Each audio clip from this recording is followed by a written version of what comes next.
Hello all. కిడ్స్కి writing ఎలా నేర్పించాలి అంటే 2 years to 3 years కిడ్స్కి ఈజీగా రైటింగ్ నేర్పించవచ్చు. అది ఎలాగో ఇప్పుడు నేను చూపిస్తాను. నేను మా బాబుకు నేర్పించాను. జస్ట్ 3 monthsలోనే మా బాబు పెన్ పట్టి ఆల్ఫాబెట్స్ రాయడం స్టార్ట్ చేసిండు అనమాట. అది ఎలాగనేది ఇప్పుడు నేను చెప్తాను.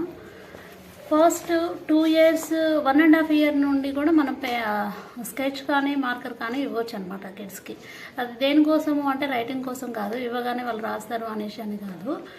జస్ట్ హోల్డింగ్ మార్కర్ కానీ లేదంటే స్కెచ్ కానీ హోల్డ్ చేసి స్క్రిబ్లింగ్ చేస్తారనమాట.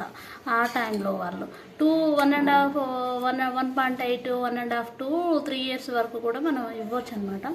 వాళ్ళు ఇలా ఫస్ట్ వాళ్ళకు మార్కర్ కానీ స్కెచ్ కానీ ఇచ్చినప్పుడు వాళ్ళు ఇలానైనా పట్టుకొనివ్వండి, ఇలానైనా పట్టుకొని ఎలానైనా సరే వాళ్ళు పట్టుకుంటారు.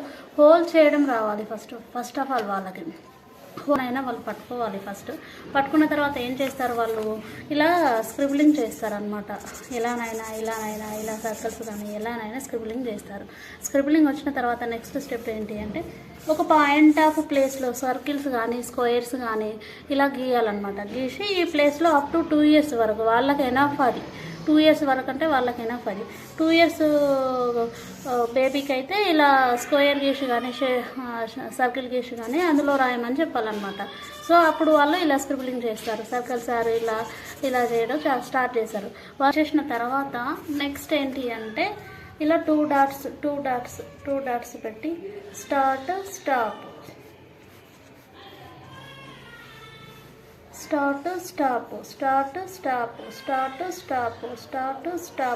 అప్పటికే వీళ్ళకు స్టాప్ చేయడం రాదనమాట. ఇలా వెళ్తూనే ఉంటుంది అనమాట. మార్కర్ కానీ పెన్సిల్ కానీ పెన్ కానీ ఏది ఇచ్చినా అలా వెళ్తూనే ఉంటుంది. బట్ వాళ్ళకు స్టార్ట్ స్టాప్ అని చెప్పడంతో మనకు వాళ్ళకి అలవాటు అయిపోతుంది అనమాట. స్టార్ట్ స్టాప్ ఇలా చెప్పాలి. ఇలా ఇది కొంచెం అప్పటికి ఇది రాలేదనుకో, అప్పటికి రాకపోతే ఏం చేయాలి అంటే అప్పుడప్పుడు మనం ఇలా డాట్స్ పెట్టి డాట్స్ ఇట్లా మ్యాచ్ చేస్తూ ఉండాలన్నమాట. డాట్స్ ఇలా మ్యాచ్ చేస్తూ ఉండాలి. ఇది వచ్చేసిన తర్వాత నెక్స్ట్ ఏంటి, ఈ రైటింగ్ రావడానికి మెయిన్ ఇంపార్టెంట్ ఏంటి అంటే స్ట్రోక్స్ అండ్ కర్వ్స్ రావాలన్నమాట. స్ట్రోక్స్ ఏంటి అంటే standing line, sleeping line, left slanting line, right slanting line, next left curve, right curve and up curve, down curve, circle. ఇవి వచ్చేస్తే ఆల్మోస్ట్ రైటింగ్ వచ్చేస్తుంది.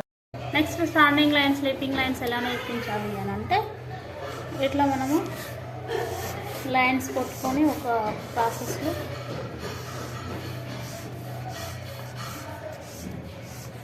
స్టాండింగ్ లైన్ అని చెప్పాలన్నమాట. Standing line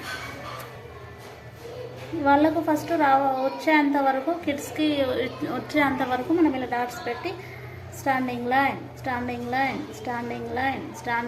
అని ఇలా చెప్పాలన్నమాట. ఇలా వచ్చేసిన తర్వాత నెక్స్ట్ వాళ్ళు ఇలా ఫార్వర్డ్గా రాస్తూ ఉంటారు. స్టాండింగ్ లైన్ అని ఇలా రాస్తూ ఉంటారు. సేమ్ ఇదే ప్రాసెస్లో నెక్స్ట్ స్లీపింగ్ లైన్ కూడా రాయాలన్నమాట. స్లీపింగ్ లైన్ ఇలా లైన్స్ కొట్టేసుకొని, ఇలా లైన్స్ కొడితే ఏంటి అంటే ఇక్కడే రాయాలి పర్టిక్యులర్గా అని వాళ్ళకి అర్థమైపోతుంది అనమాట. స్టార్టింగ్ నుండి కూడా ఇలా లైన్స్ కొడితే ఏంటి అంటే స్టార్టింగ్ నుండి కూడా ఇలా ఇక్కడే రాయాలి అని కిడ్స్కి ఈజీగా తొందరగా అర్థమైపోతుంది అనమాట.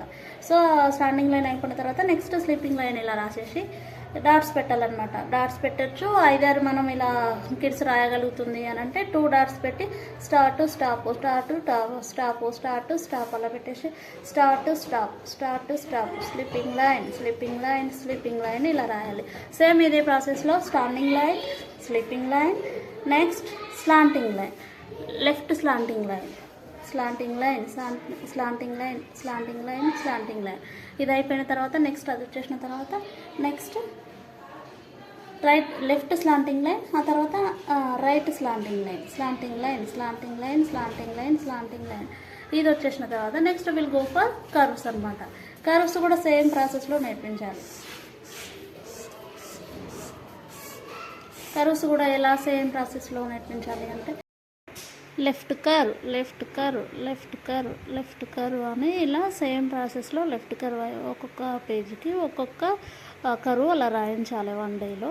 ఆ తర్వాత నెక్స్ట్ ఏంటి, లెఫ్ట్ కరువు అయిపోయిన తర్వాత రైట్ కరువు, రైట్ కరువు, రైట్ కరువు, అలా ఇది కూడా ఫినిష్ అయిన తర్వాత నెక్స్ట్ అప్ కరువు, అప్ కరువు రాయడం అయిపోయిన తర్వాత నెక్స్ట్ డౌన్ కరువు, డౌన్ కరువు, డౌన్ కరువు, డౌన్ కరువు, ఇలా డౌన్ కర్వ్స్ రాసిన తర్వాత next circle, circle, circle, circle, circle, circle,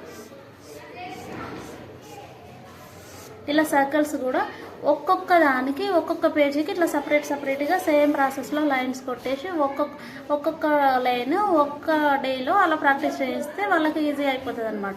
so ఇది అయిపోయిన తర్వాత ఇవి చేయిస్తూనే మధ్యలో మనం ఏం చేయించాలి అంటే ఓన్లీ ప్రాక్టీస్ టైమే కాకుండా అప్పుడప్పుడు మార్కర్ కానీ స్కెచ్ కానీ ఇచ్చి మనం వర్క్ చేస్తున్నప్పుడు ఐదర్ ఏమైనా పనిలో ఉన్నప్పుడు కానీ వాళ్ళు బిజీ చేయడం కోసం ఒక నోట్స్ ఇచ్చేసి ఇవి ఇచ్చేస్తే వాళ్ళు ఈజీగా హోల్డింగ్ చేసుకొని హ్యాపీగా వాళ్ళు రాసేసుకుంటారు అనమాట. దాన్ని వాళ్ళు చాలా బాగా కూడా ఎంజాయ్ చేస్తుంటారు. నెక్స్ట్ కానీ పెన్ను కానీ పెన్సిల్ కానీ ఇవ్వద్దు అనమాట. మనం ప్రాక్టీస్ చేయిస్తున్నప్పుడు మనం పక్కన ఉన్న టైంలో మాత్రమే ఇవ్వాలి. ఏమన్నా చాలా షార్ప్ ఉంటాయి కాబట్టి పిల్లలకు ఏమైనా చిన్న ప్రాబ్లమ్స్ ఇంజరీస్ అయ్యే ఛాన్సెస్ ఉంటాయి కాబట్టి అవి ఇవ్వకుండా ఇవి ఇస్తే ఇది మార్కర్ కూడా స్మూత్గా మూవ్ ఆన్ అవుతుంది కాబట్టి నో ఇష్యూ అనమాట. ఒకవేళ అయినా సరే ఇట్లా మార్కు పడుతుంది అంతే కానీ ఏం ప్రాబ్లం కాదనమాట. సో అలాంటి టైంలో ఫ్రీ టైంలో కూడా మనం ఇస్తే తొందరగా వస్తుంది అనమాట రైటింగ్. సో దట్ అది అయిపోయిన తర్వాత నెక్స్ట్ స్టెప్ ఏంటి అంటే సేమ్ ప్రాసెస్లో ఆల్ఫాబెట్ స్టార్ట్ చేయాలి. సేమ్ ప్రాసెస్లో ఆల్ఫాబెట్ స్టార్ట్ చేసి ఏ రాయాలి. ఇక్కడ ఏ రాసి స్టార్టింగ్లో మనం డాట్స్ రాయాలి. మనం ఏ లైన్స్కి ఎలా అయితే డాట్స్ పెట్టి ఇచ్చామో జాయిన్ చేయడానికి అలానే సేమ్ ప్రాసెస్లో ఆల్ఫాబెట్స్ కూడా రాయమని చెప్పాలన్నమాట. ఒక లైన్ ఇలా రాసిన తర్వాత వాళ్ళు ఇలా రాస్తారు. ఇలా రాసిన తర్వాత నెక్స్ట్ కంటిన్యూషన్లో ఇలా ఏ కంప్లీట్గా రాస్తారనమాట. వన్ డే బి అలా సి అలా ఒక్కొక్క పేజీకి రాయించి ప్రాక్టీస్ చేస్తే వచ్చేస్తుంది. ABCD అలా ఒక్కొక్క లెటర్కి ఒక్కొక్క పేజీ అట్లా సపరేట్గా రాయించుకుంటూ ప్రాక్టీస్ చేయించుకుంటూ పోతే ఈజీగా వచ్చేస్తాయి అన్నమాట. సో దీంతో పాటు ఏంటి అంటే కిడ్స్కి రైటింగ్ ప్రాక్టీస్ అనేది రెగ్యులర్గా చేయించాలి అనమాట. 1 or 2 days గ్యాప్ వచ్చినా మళ్ళీ ఫస్ట్కి పోతుంది అనమాట. 1 or 2 days మేబీ ఏమన్నా గ్యాప్ వచ్చినా కూడా నెక్స్ట్ డే నుండి మనం కంటిన్యూషన్గా ప్రాక్టీస్ చేయిస్తూనే ఉండాలన్నమాట. రెగ్యులర్ ప్రాక్టీస్ ఉంటేనే తొందరగా రైటింగ్ వస్తుంది అనమాట.